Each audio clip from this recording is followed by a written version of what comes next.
దర్శనార్థులు దిల్దార్ వార్తలకి స్వాగతం.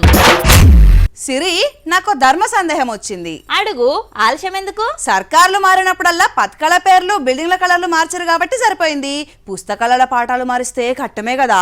ఓ, నువ్వు లేనిపోని సలహాలు ఇయ్యక్తల్లి. అయ్యో, నేనేమన్నా సర్కార్ సలహాదారునా? నేను చెప్తా ఇంట్రా. నువ్వు చెప్పినా చెప్పకున్నా చేతనైన మేర పాత సర్కార్ ఆనవాళ్ళు లేకుండా జాగ్రత్త పడతానే ఉంటారు. కనిగిడ చూడు, పాత పుస్తకానికి కొత్త అట్టలేసినట్టు వేసిరట. కారు పాటోళ్ళు గరమైతున్నారు. గుర్తుపట్టి రానుల్లా అప్పట్లా కేసీఆర్ బాబు బాలింతలకు వంచే కేసీఆర్ కిట్లు. పేదింట్ల కానుపులైతే ఆ పిల్లలకు మాడు కంటుతానికి నూనె కూడా ఉంటది, దోమల తెర కూడా ఉంటది అని ఆలోచన చేసి బేబీ పౌడర్ కాంచి కాటుక దాంక అన్ని పెట్టల చదిరి వంచిండు కదా. అయితే వాళ్ళు తెచ్చిన పథకాలు మార్చిర్రు, ఓకే, ఆ కిట్లు కూడా ఇగో గిట్ల మార్చిర్రట. కేసీఆర్ సార్ ఫోటోకి ఎట్లా పెయింట్లు వేసిండ్రో చూడు. అంటే వీళ్ళ వ్యవహార శైలి ఎట్లున్నదంటే కనిపించనంత మాత్రం కేసీఆర్ గారిని. మరి ఇవాళ కేసీఆర్ గారి కిట్లు ఇవాళ బొమ్మలు మార్చి ఇవ్వడం కాదు, మీకు మంచి చిత్తశుద్ధి ఉంటే స్కెచ్లతో చెరిపేయకుండా ఇంతకంటే మంచిగా ఇంకా దీన్ని ముందుకు తీసుకెళ్లి ఇస్తే బాగుంటది. మీకు చేతనైతే ఇంకింత నాణ్యత వెంచూరి, ఇంకిన్ని వస్తువులు కలిపి వంచూరి గాని మా పెద్ద సార్ ఫోటోకు రంగు పూసి మసి పూసి మారేడుకాయ వేస్తే జనం మర్చిపోతారనుకుంటున్నారా అని గరంగరమైంది గండ్రజ్యోతి మేడం. మీరు కిట్ మీద బొమ్మలు మరిపియొచ్చు గాని జనం గుండెల్లా మా నాయకుడిని మరిపియలేరని కోపం చేస్తున్నారు కారు పార్టోళ్ళు. అప్పుడెప్పుడో మా ఇంటి ముంగటన సులోచనక్కకు పెళ్లి చూపులు అయినాయి. లగ్గానికి ముందు ఎవరికైనా అయితే కదా సూపులు. ఇక మగ పిల్లలు వచ్చి చూసిపోయిన తర్వాత సునీతక్క పోయి అవునే సులోచన పిల్లగాని నచ్చిండా అని అడిగిందట. మరి నచ్చిండని అన్నదా లేదా? ఉద్యోగం ఆస్తిపాస్తులు మంచిగానే ఉన్నాయి గాని జర పనులే కొద్దిగా ఎత్తుకున్నట్టున్నాయి కదా, మామూలుగా ఉన్నప్పుడు పర్లేదు గానీ నవ్వితే ఈ కారంగా ఉంటాయి కావచ్చు కదా అని అన్నదట. ఇక ఆ సునీతక్కని పిచ్చి కాకపోతే పెళ్ళైనాక నవ్వేదెక్కనే అని అన్నది కదా. కరెస్ట్ చెప్పినవరా అయినట్టే. అప్పటి నుంచి ఎప్పుడన్నా ఇంటికి పోయినప్పుడు కనిపిస్తే ముంగడి పనుల బావా మంచిగా ఉన్నావని ఆట పట్టిస్తాం. నీకు సెంటీమీటర్ సందు దొరికితే కిలోమీటర్ దూసుకుపోతావు. అవతల గురించి పట్టించుకోవు. అయ్యో బావనే నాయగాయత ఆట పట్టియొద్దా? మా పాట ఇచ్చినావు గాని ఇక్కడ ఎందుకో జనాలు బాగానే ఉన్నారు కదా, చూద్దాంపా. కన్నప్ప సినిమాల శివుడు కళ్ళు తెరిచినట్టు చిత్తూరు జిల్లా డిఆర్ మహల్ రోడ్డు కాడున్న శ్రీరామలింగేశ్వర స్వామి ఆలయంలో ఉన్న లింగం కళ్ళు తెరిచింది. క్షణాలల్లా శివుడు కళ్ళు తెరిచిండని తిరుపతి మొత్తం వాకేసరికి పబ్లిక్ మొక్కులు పెట్టేందుకు తండోపతండాలుగా ధరలచ్చిండ్రు. అయిందా మరి మీకు దర్శనం? లేదండి, వాళ్ళు చూడనీలా. అయ్యో, ఎంత పనైంది. ఏందే కాక ముచ్చట? ఎప్పుడు చూసిండ్రు, ఎవరు చూసిండ్రు శివయ్య కళ్ళు తెరిచింది?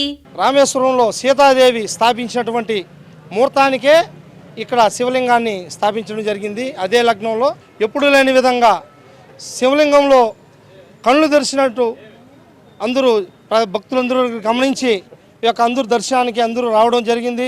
పెద్దదే ఈ శివయ్య గుడి చరిత్ర. గుడి కూడా చాలా మహిమగలదేనట. పోలీసులు ఎంటర్ అయి భక్తులను లైన్ల ప్రకారం పంపించి మొక్కులు పెట్టుకోమని చెప్తున్నారు.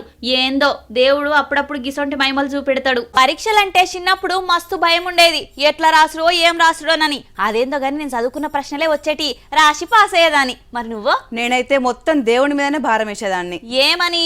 నేను చదివిన ప్రశ్నలే రావాలా దేవుడా అనా? లేదు, దేవుడా నేనే కాదు నా పక్కన కూర్చునే రాణి, రజత, అనుష అందరు ఫెయిల్ కావాలని మొక్కేదాన్ని. మరి వాళ్ళు ఫెయిల్ అయ్యేటోళ్ళ?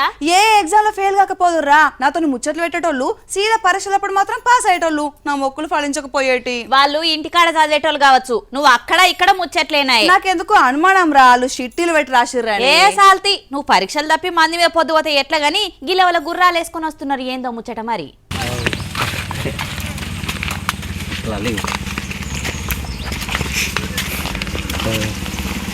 వీళ్ళంతా సరదాకో సంబురానికో గుర్రాలేసుకొని వస్తలేరు.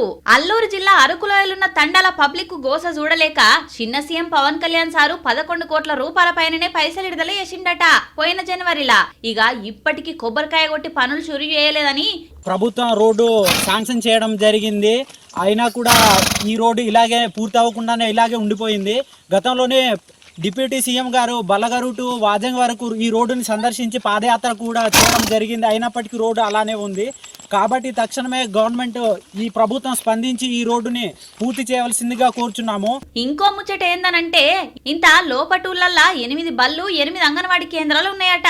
ఏదన్నా ఆపత్తొచ్చి దవాఖానకు పోవాలంటే డోలీలు కట్టుకొని పోతున్నాం. పిల్లలకు పెద్దలకు చాలా కష్టమైతున్నది బాట రోడ్ల మీద నడవాలంటే అని అంటున్నారు. అయినా దేవుడు వరమిస్తే వాళ్ళెవలో అడ్డుకున్నట్టు సర్కార్ విడుదల చేస్తే ఈ ఆఫీసర్లు ఏం మామూలు మరలేస్తున్నారు పనులు షురు చేయక. చిన్న సీఎం పవన్ కళ్యాణ్ సారో మీరు ముంగట పడ్డా ఈ ఆఫీసర్లు ఎందుకో మరి వెనక పడుతున్నారు. జర వాళ్ళని అదిరిస్తారో బెదిరిస్తారో గాని వీళ్ళకు మాత్రం రోడ్లు అయ్యేటట్టు చూడండి సారు. ఆగిపోయిన రోడ్లను తక్షణమే ప్రారంభించాలి. ఆగిపోయిన రోడ్లని తక్షణమే ప్రారంభించాలి. అవును సిరమ్మ, గురుకుల హాస్టళ్ల పిల్లలకు గుడ్లు చికెన్ టిఫిన్లు అదరగొడుతున్నారట కదా. అర్జెంట్ గా సర్కార్ హాస్టల్లో చదివే పిల్లలకు దిష్టి తీయాలరా. అవునవును, అందరి కళ్ళు హాస్టల్ పిల్లల మీదనే. ఆనికేంది సర్కార్ హాస్టల్ తిని నున్నగా ఎర్రని పోరాళ్ళ మీద ఏడుస్తున్నారు జనాలు. గట్ల ఏడ్చే పోరలకు ఓటెన్కోట అవుతున్నది. అస్సలు అచ్చొస్తలేదు. 2 నెలలు కాకపాయ బడి పెట్టి మళ్ళేమాయే చూడు గట్టు పోరల కష్టాలు. సర్కార్ సొమ్ము పోరాళ్ళ కంటే ఎలుకలకే బాగా వంట పడుతున్నదట. బాగా తిని పోరగాళ్ళను గరుసుడు పెడుతున్నాయట. కరీంనగర్ సర్కార్ హాస్టల్లా అందరు వండుకున్నాక మెల్లగా షికారు స్టార్ట్ చేస్తున్నాయట. కిచెన్ లా కూరగాయలు కొరికింది గాక నిద్రపోయిన పోరగాళ్ళకు పొక్కలు పెడుతున్నాయి. ఏదో విశ్రాంతిగా ఉంటది, చల్లటి గాలి ఉంటది, వెల్లడిగా జాగుంటదని ఊరు బయట హాస్టల్ కడితే ఊర్లు నెలకలన్నీ సర్కార్ హాస్టల్లకే వస్తున్నాయట. అగో బుట్టలు పెట్టి వాటిని పట్టే పని పెట్టుకున్నారు. ప్రివెన్షన్ చేయించినాం, అసలు ఏమీ లేదు అక్కడ. చూసారు కదా. మీరెవరు ఏమని పెట్టారు? ఇంకా కుట్టిందా? ఎన్ని ఒక్క నిమిషం ఆగు తల్లి, నేను మాట్లాడే రాదు. కొరికిందా? అదే కొరికితేనే కదా. ఇప్పుడు మేడం నేను చూడకట్టు, నేను చెప్పేది ఏంటి, నీకు ఎలుకలు వచ్చినాయా రాలేదా?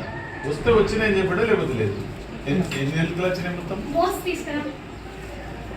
ఎన్ని ఎలుకలు వచ్చినాయి? ఒకటేనా? 4 అని చెప్పింది కదా. ఒకటా 4? ఒకటే.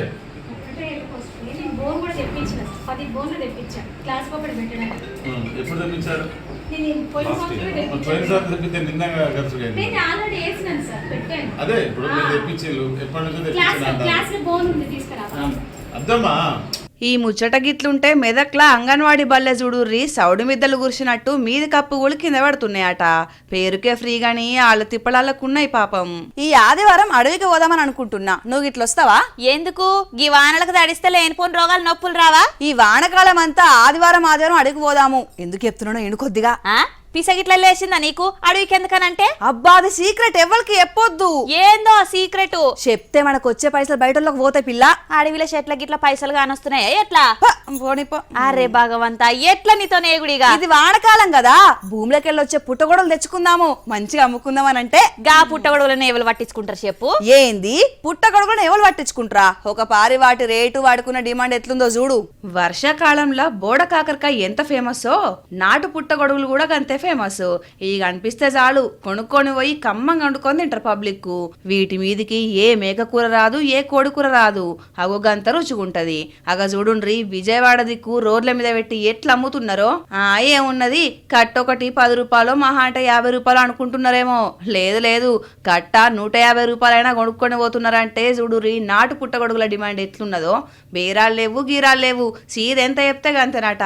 అవురషల్లే ఎన్ని కొన్నావు, ఎక్కడికి వెళ్ళి వచ్చినావు? ఈ పుట్టగొడుగుల కోసము చిట్టినగర్ నుంచి వచ్చాను తెలుసా. జనరల్గా ఎప్పుడు మార్నింగ్ టైము చూసుకుంటూ వస్తాను ఇటు వచ్చేటప్పుడు. ఇక్కడే పెట్టి అమ్ముతారు, ఎస్పెషల్లీ ప్యాకెట్స్లో పెడతారు కానీ అవి అంత టేస్ట్ ఉండవు. ప్యాకెట్స్లో పెట్టేవి అంత టేస్ట్ ఉండవు అని చెప్పేసి వీటి కోసము ఎక్కడెక్కడి నుంచో వస్తున్నాం మేము. అయినా కట్ట వచ్చి 150 అయినా కూడా నేను కొనేసుకున్నాను. 5 కట్టలు కొనుక్కున్నాను నేను. ఇవి టేస్ట్ ఎక్కువ ఉంటాయి అని చెప్పేసి ఇంత దూరం వచ్చాను నేను. అమ్మో 150 రూపాయలైనా 5 కట్టలు కొన్నావంటే రిచ్కిడివే నువ్వు. బయట మస్తుగా దొరుకుతాయి గాని ఆ పుట్టగొడుగులు వేరు, ఈ వేరు. వీటిలా పోషకాలు దండిగా ఉంటాయట, అందుకే గంత డిమాండ్. అయినా ఏ కాలంలో దొరికేటి ఆ కాలంలో తినాలని ఉత్తగానే అన్నారా? షానొద్దులకు పోక అత్తగారింటికి పోయిండట అల్లుడు. ఇక అత్తగారు మంచిగా ముక్క సుక్క ఏర్పాట్లు గట్టిగానే చేసుంటారు కదా. ఊకే తిండి తాగుడేనా అని అత్త అల్లుని దగ్గరకు వచ్చి, అల్లుడు ఈ జన్మల నీ రాత మంచి ఉండి మా గీత దొరికింది, వచ్చే జన్మల కూడా మళ్ళీ మానవ జన్మెత్తి మా బిడ్డనే దక్కించుకోవాలి అని అనుకున్నావా అని అన్నదట అత్త. మంచి అత్త దొరికింది అల్లుడికి. మరి ఏమన్నాడు అల్లుడు? లేదత్త, వచ్చే జన్మల మానవ జన్మ కాదు బల్లై పుట్టాలని అన్నాడట. ఓ స్నిగట్లెందుకు అన్నాడు? అలా బిడ్డ అల్లుని కంటే ఎక్కువ బల్లిని చూస్తేనే భయపడుతుందట. మనిషి జన్మల భయపెట్టలేకపోతున్నా కనీసం బల్లై భయపెడతా అన్నాడట. మంచి చమత్కారే అల్లుడు గాని వానలు బగ్గనే పడుతున్నాయి కదా. అయ్యో వానలంటే గుర్తుకొచ్చిందిరా, మొత్తం ఆగం కథే ఉన్నది నిజామాబాద్ జిల్లా ఇందల్వాయి దిక్కు. చూడు పాపం వాళ్ళకు కూడా ఇబ్బంది కలుగుతుంది అట్లా. ఓష్ని ట్రాక్టర్ వాగులకు ఎట్లా పోయింది, గట్లెట్లా మునిగింది, అయినా లోపటున్న డ్రైవర్ మనిషి కనిపిస్తలేడు. సైలెన్సర్ నుంచి పొగలేమో మంచిగానే వస్తున్నాయి కదా అని చూస్తున్నారు కదా, లోపట డ్రైవర్ లేడు. ఈ వానలకు నిజామాబాద్ జిల్లా ఇందల్వాయి మండలం లింగాపూర్ వాగు గట్టిగానే ఉరకలెత్తుతున్నది. ఏమైందని 2 ట్రాక్టర్లు వంతెన దాటుతుంటే లటుక్కున్నవే దాంట్లో పడ్డాయి. ప్రమాదం అని తెలిసినా బస్సులు కూడా పోతున్నాయి. ట్రాక్టర్లు మునిగిన చూసి అధికారులు ఈ వంతెన మీదకి వాహనాలు పోవద్దని ఆపేసిర్రు. ఇటు చూడుండ్రి, కరీంనగర్ పలిమల కాడ రోడ్డు వాన నీటికి ఎట్లా కోసుకపోయిందో, అయినా పోయేటోళ్ళు పోతున్నారు. వానకాలం ప్రమాదాలు చెప్పి రావు, జర చూసుకోండ్రు సుమా. ఇవాళ ఇలాంటి దీల్దార్ వార్తలు మళ్ళొచ్చే దిల్దార్ వార్తల మళ్ళా కలుద్దాం. అంతవరకు చూస్తూనే ఉండండి వనితా టీవీ. నమస్తే.